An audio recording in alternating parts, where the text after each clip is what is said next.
my name is Mary. I'm going to be your examiner for the speaking section today. What's your name? Um, my name is Jason. How old are you? I'm right now I'm only 15 years old, but only November I will turn 16. Okay. How are you doing today? Not as great as before, Why? uh, because my IELTS test is not as I expect. Not as your expectations. Yeah. Okay. I think you did very well, Jason. Don't worry. Today we are doing the speaking test. And we are going to start with part number 1. In this part, I'm going to ask you some questions about yourself. My first question is, when you go shopping, do you prefer to pay for things in cash or by card? Well, I don't go shopping not very much because my mom usually go buy for groceries rather than myself, and I too lazy to buy things because my house got a full of things that do it. I just have to cook by myself. I usually buy for like 2 times a week, and I prefer to buy cash because it's inconvenient for me to buy with card. There's no payment with that. Okay. Do you ever save money to buy special things? Uh, I I think no, I don't save money. If I save money, I could wish myself to buy important things that can save can use uh, my later life something. Okay. So you never save, right? Yes, Okay. Would you ever take a job which had low pay? I think I would take a job. I will take that job in the future because when I go to the university, have uh, I don't have my parent money to pay my own school free, so I had to get a part-time job that's got a low pay and to give myself money to pay that fee. Okay, I see. Would winning a lot of money make a big difference to your life? Uh, I think it make your life even more worse. Why? Uh, it's like you just win a big money, but you don't have any job, then you just use up all that amount of money. You then you think that's that money can use uh, like very pretty much every generation of yourself. It's hard to think. Okay, but what about your life? Would it make a big difference to your life if you would have a lot of money now? If uh, right now you just get a big money from a lottery or something, you can make a difference right now, but you can make it in the future because you use all that money. But what about your life? It's your life. But you're talking about you, another person. I want you to talk about yourself, to your life right now. You are a student in the 10th grade. So maybe you could pay for the university and rent an apartment. Yes, So would it make a big difference to your life? I think it just not. I just use up all that money just to buy my rent and my school free. Okay, I see. Now we are going to move on to part number 2. And in this part, I'm going to give you a topic, and I would like you to talk about for 1 or 2 minutes. Before you talk, you can take some notes and prepare. You are going to have 1 minute, so I'm giving you a piece of paper and a pen. Your topic for today is describe an interesting TV program you watched about a science topic. You should say what science topic this TV program was about, when you saw this TV program, and what you learned from this TV program about science topic. And also explain why you found this TV program interesting. So this is your test card, and 1 minute starts now. Do you understand the task?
Okay, your time is up. You may start now.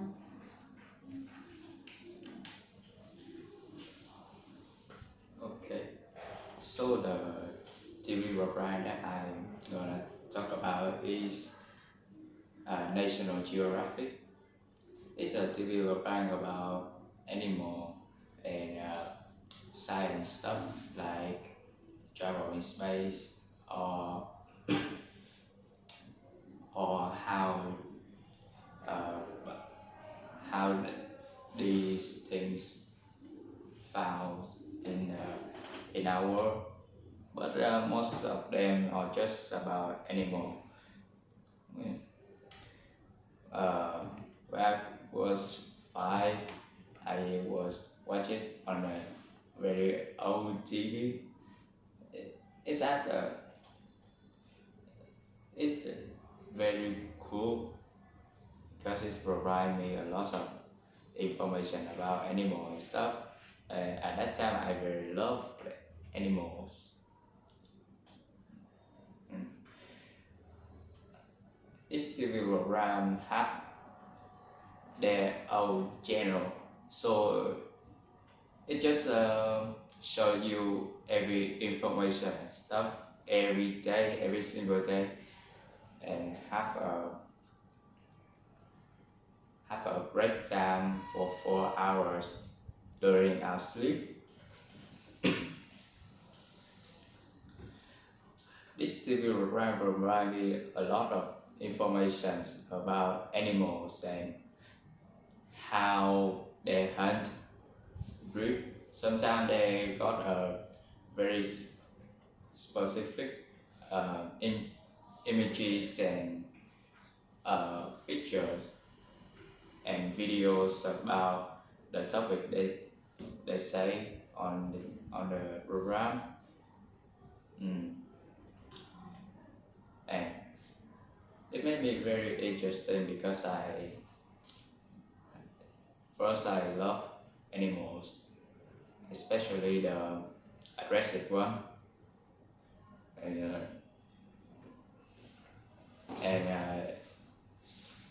I love uh,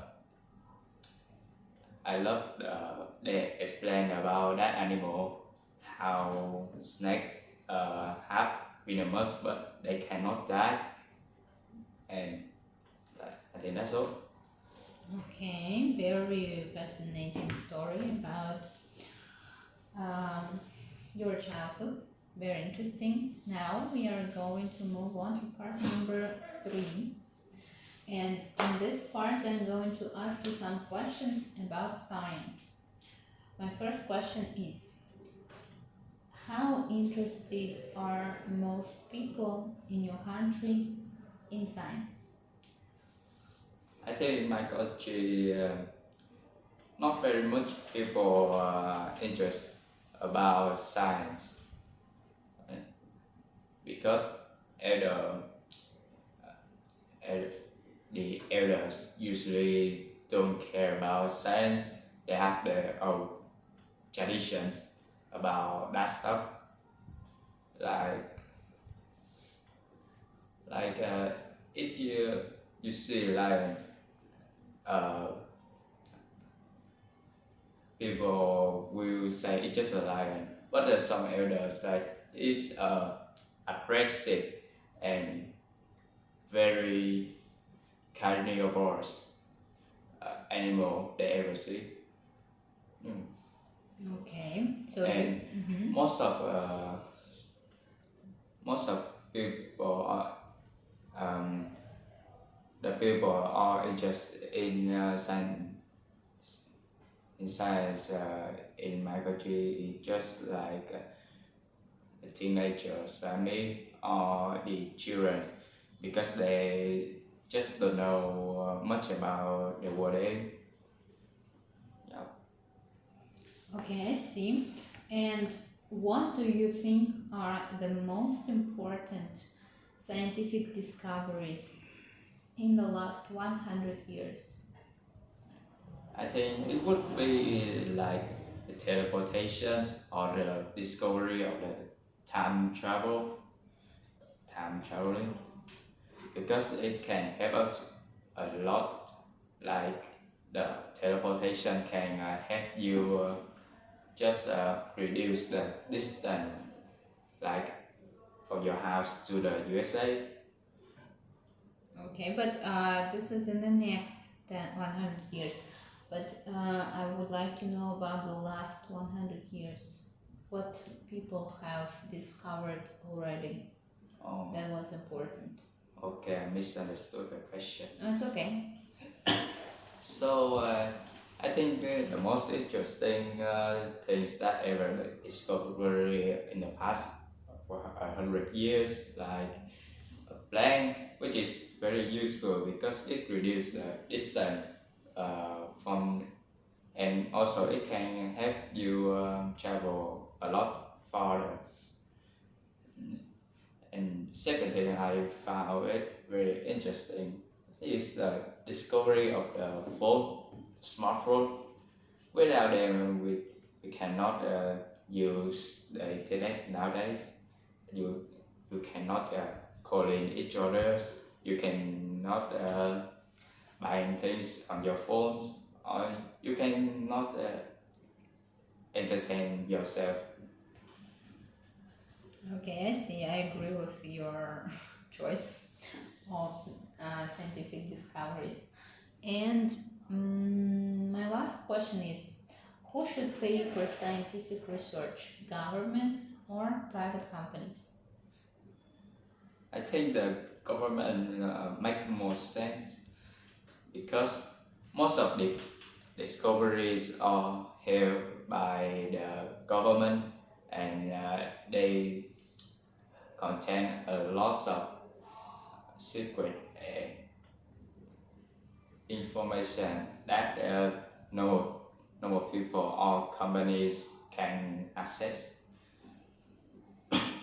So the government had to pay for the new discovery so they can research even deeper to that thing. Okay, well done. Thank you, Jason. This is the end of the speaking test. Bye.